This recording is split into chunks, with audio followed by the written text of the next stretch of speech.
Utilise करेंगे, अगर हासिल करने की कोशिश करेंगे, 50% ही करते हैं तो कम्युनिटी को कितना बड़ा फायदा है, कितने लोगों को बेनिफिट हो सकता है। तो इसकी फिक्र हमको करनी पड़ेगी, इसको जिम्मेदारी समझनी पड़ेगी।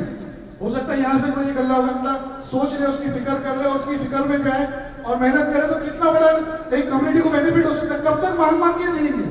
डिपेंड नहीं होना है, हमको अपना हक जानना है, उसको हासिल करना है। और बहुत सिंपल तरीका, आर्टिकल 29 और आर्टिकल 30 में भी आपको पूरे राइट्स दिए गए। आर्टिकल 29 में भी कहा गया है कि आप इंडियन सिटीजन हो, आप इंडिया की टेरिटरी में हो, आप आबादी में कम हो, आप रिलीजियसली कम हो, आप माइनॉरिटीज में आते हो।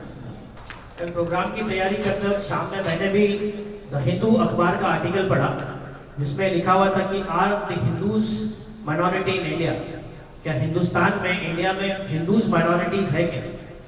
तो उसका जवाब हाँ है।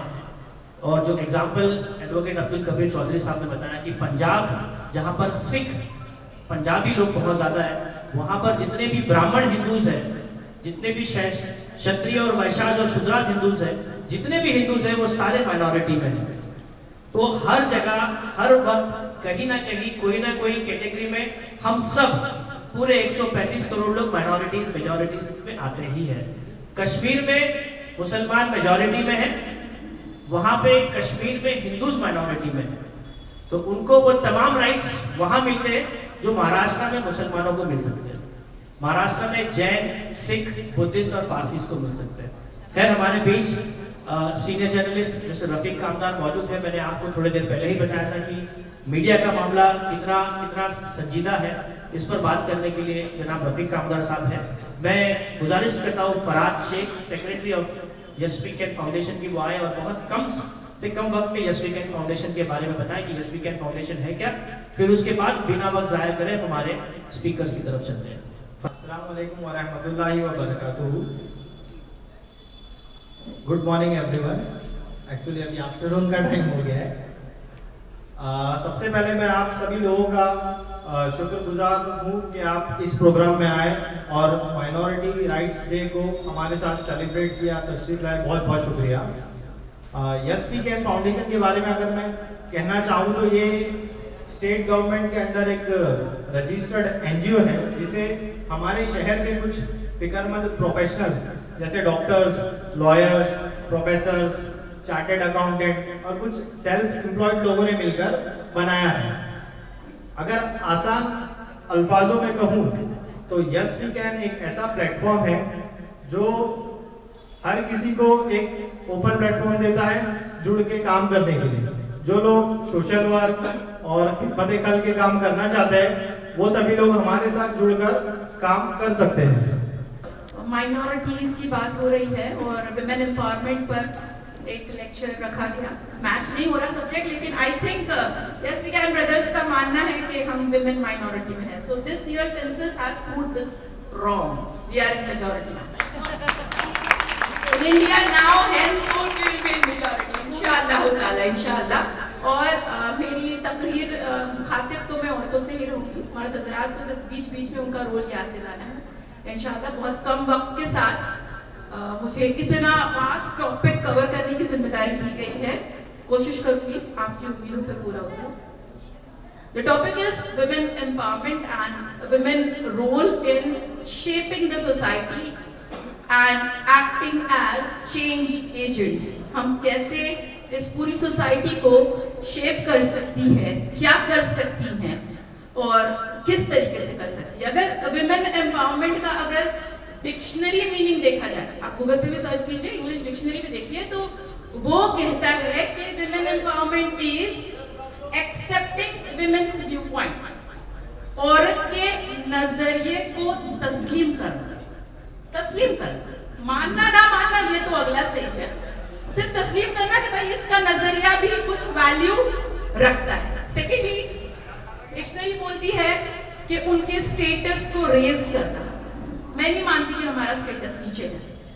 हम क्यों ये डेफिनेशन को एक्सेप्ट करें? आज स्टेटस अल्हम्दुलिल्लाह अल्हम्दुलिल्लाह। मैंने बीच में एक इंटरफेथ एक डायलॉग सुना था जिसमें जब औरत के राइट्स इन इस्लाम डिस्कस हो रहे थे, तो बंदा, वो जो एक और बंदा जो हमारे फेथ का नहीं था, वो बैठा हुआ था स्टेज पर, उसने कहा आज पहली बार विमेन्स राइट इन इस्लाम सुन के लग रहा है कि पहले तो मुझे मुसलमान पैदा होना चाहिए था और दूसरा मुझे औरत पैदा होना चाहिए।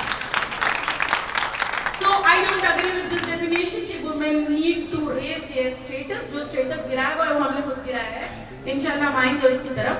सेल्फ वर्थ को पहचानना, अपनी वैल्यू को पहचानना, सबसे पहले अपने आप को इज्जत देना खुद सीखें। डोंट एक्सपेक्ट इट कि मर्द आपको इज्जत देंगे, पहले अपने आप को खुद तो दीजिए। हम खुद अपनी तस्वीर करते फिर रही हैं। देन आपकी अपनी चॉइसेस हैं, आप उन चॉइसेस को बरकरार रख सकती हैं और आपको इस्लाम ने इसका पूरा पूरा हक दिया है। लोग ये पूछते हैं आपकी क्वालिफिकेशन बताइए, तो मैंने कहा सर लिखिए, तो उन्होंने कहा एसएससी किया हो, मैंने हाँ सर किया है, 12th किया हो, मैंने हाँ सर किया हूँ, और ग्रेजुएशन किया मैंने सर किया हूँ। अच्छा फिर और क्या किया, एडिशनल क्वालिफिकेशन बताया, मैंने कहा सर लिखिए आप, तो मैंने कहा सर लिखिए एमएससी, तो मैंने एमएससी लिखा। फिर मैंने कहा सर आप लिखिए एमएससी आरआर, बोले ये क्या होता है, बोले sir masters in science of studies of clinical research and regulatory affair. तो बोले कहाँ रहते हो, मुमरा में रहते हो, बोला सर बिल्कुल मुमरा में रहते हो। तो बोले इतना पढ़ते हैं यहाँ पे लोग, बोला बिल्कुल पढ़ते हैं सर। अच्छा अभी शिफ्ट हुए कि बचपन से मुमरा में रहते हो, बोला सर बचपन से मुमरा में रहते हो, सिम्बोसिस में पढ़ा हूँ मैं। तो बोला सर खत्म हो गया, नहीं बोले और लिखिए सर, एमबीए लिखिए, मास्टर्स इन बिजनेस एडमिनिस्ट्रेशन, फिर लिखिए MCA, masters in computer application, फिर लिखिए और लिखिए एमएड किया हूँ मैंने सर। तो वो सब पुलिस वालों को बुलाने लगे, हे बक ये मुमरा से इतना शिद्दत है इतने लोग, मैंने सर मुमरा का ही हूँ। एजुकेशन क्या करता है मेरे प्यारे पेरेंट्स और दोस्तों और यंग स्टूडेंट्स, एजुकेशन आपको आपके पावर्स का एहसास दिलाता है, जिसको मैडम ने एक वर्ड दिया था एम्पावरमेंट, ये करता है एजुकेशन। अब रहा सवाल कि सर हमारे बच्चे आगे क्यों नहीं जा रहे, मेजॉरिटी ऑफ द स्टूडेंट्स क्यों नहीं आगे बढ़ रहे, तो उसका एक सबसे बड़ा रीजन मैं कहूंगा, एक तो मैंने कहा मेंटालिटी, ओके, दूसरा जो है वो है पेरेंट्स का रोल। मैंने बहुत स्टूडेंट्स देखा है, हासन गुलारी फॉर्चुनेटली वो भी मेरे एक स्टूडेंट है, मैंने बहुत सारे स्टूडेंट्स को देखा और मैंने अक्सर ये देखा है मेजॉरिटी ऑफ द केसेस कि parents play a very very important role. सबसे पहली जो टीचर है हर बच्चे की वो कौन है, माँ है, और इससे बड़ा कोई टीचर नहीं है। आज भी जिंदगी में कई जगह पे तुम अटकते रहेंगे, तुमने यही कहा होगा अपने दोस्तों से, अपने आप को याद दिलाया होगा, मेरी माँ ने ये कहा था, मेरे अब्बा ये कहते थे। ये लाइन बहुत इंपॉर्टेंट है, वो प्राइमरी एजुकेशन है, वो मोरल एजुकेशन है, वो वैल्यू एजुकेशन है, बिलीव में वो साइंस और टेक्नोलॉजी से बड़ा एजुकेशन है, क्योंकि वो आपको जिंदगी के डायरेक्शन से भटकने नहीं देती। जिस घर में परिवार स्ट्रांग है, माँ बाप बच्चे से बात कर रहे, थोड़ा वक्त दे रहे हैं, भले फोन पे वाया वीडियो कॉलिंग कैसे भी, लेकिन अगर आप अपने बच्चे से बात कर रहे हो तो परसेंटेज ऑफ डाइवर्शन ऑटोमेटिकली कम हो जाता है। अगर आप नहीं सिखाओगे तो यकीन मानना दुनिया उसको बाहर सिखाएगी, लेकिन जब दुनिया सिखाएगी तो वो गलत सिखाएगी। तो इस चीज को आप याद रखिएगा कि आगे अगर कुछ भी करना है तो बेसिकली हम ही को करना है, ओके? क्योंकि if as madam said, if we need to change, the change has to begin with us. In fact, the change has to begin with me. अगर हम में से हर एक इंसान सोच ले समाज क्या है, समाज हम सब है, तो अगर हम में से हर एक इंसान ये बात को सोच ले, इस बात को ठान ले कि मैं मेरे फैमिली को बदलूंगा, मेरे बच्चों की जिम्मेदारी मैं हूं और मैं लूंगा और मैं आगे बढ़ाऊंगी, तो ऑटोमेटिकली जब फैमिली चेंज होती है तो ऑटोमेटिकली समाज चेंज हो जाता है।